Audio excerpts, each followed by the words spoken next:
राजधानी के पशु चिकित्सालय के पास में बनी बुजुर्ग गायों के आश्रय को लेकर विपक्ष ने सवाल खड़े किए हैं।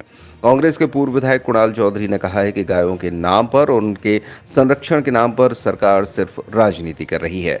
इनके अंदर किसी भी तरह का कोई सेवा भाव नहीं है कि गायों की सेवा कैसे की जाए। कुणाल चौधरी ने कहा कि कमलनाथ सरकार जब थी तब 1,500 गौशालाएं खोली गई थी और प्रत्येक गाय पर प्रतिदिन 20 रुपए दिए जा रहे थे। मगर जब बीजेपी सरकार आई तो 1 रुपए 60 पैसे प्रत्येक गाय पर कर दिए, यानी 18 रुपए 40 पैसे उस बजट में से घटा दिए गए जिसमें कमलनाथ सरकार प्रति गाय पर 20 रुपए दे रही थी। चौधरी ने कहा कि अब बीजेपी सिर्फ उन गौशालाओं को कब्रगाह बनाने में लगी हुई है। हिंदुस्तान में सबसे बड़ा बीफ का एक्सपोर्टर अगर कोई बना है तो वो भाजपा के राज में भाजपा के खुद कार्यकर्ता हैं। इनके बड़े बड़े स्लॉटर हाउस हैं। चौधरी ने कहा कि भाजपा सरकार की न तो गौमाता के प्रति कोई सेवा का भाव है की मंशा है और न ही किसान के प्रति और न ही गरीब तथा आम आदमी के प्रति। ये सिर्फ भय और भ्रष्टाचार पैदा करना चाहते हैं और उसी तरह ये लोग काम करते हैं। जो राजधानी भोपाल में जो गौशाला है वहाँ पे काफ़ी स्थिति ऐसी देखी गई है कि कई गाय मरी पड़ी हैं। देखिए, प्रदेश के अंदर गाय के नाम पे भारतीय जनता पार्टी की सत्ता और सरकार सिर्फ राजनीति करने का काम करती है और गौ माता के प्रति जो भाव होना चाहिए कि उनकी कैसे सेवा करा जाए वो भाव इनके अंदर नहीं है।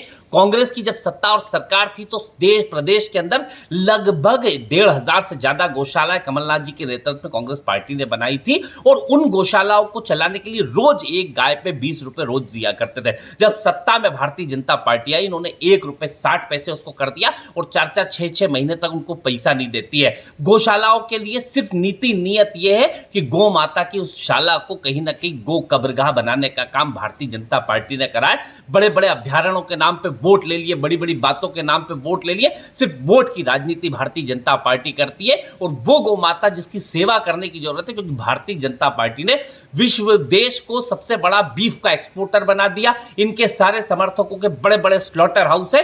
गौ माता को ये नहीं चाहते कि अच्छी व्यवस्था मिले, जबकि गौ माता की सुविधा होगी तो कहीं ना कहीं एक्सीडेंट सड़कों पर कम होंगे, गौ माता घायल कम होगी, किसान को कहीं ना कहीं राहत मिलेगी। पर यह सरकार की नीति नियत ना गौ माता के प्रति है ना किसान के प्रति है। सिर्फ वहां है जहां भय, भूख और भ्रष्टाचार चला पाए।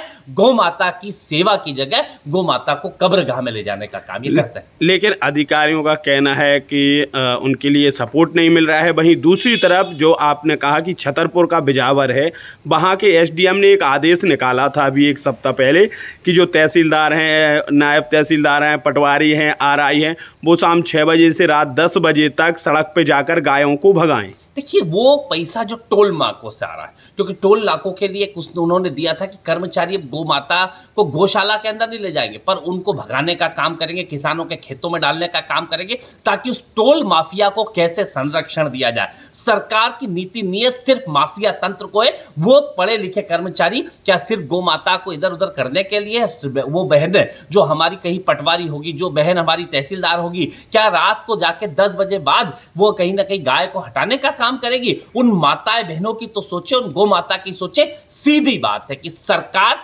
माफिया तंत्र के साथ खेल रही है। स्लॉटर हाउसों के लोगों से इन्होंने गठबंधन कर रखा है और कहीं ना कहीं गौ माता की हत्यारी है सरकार।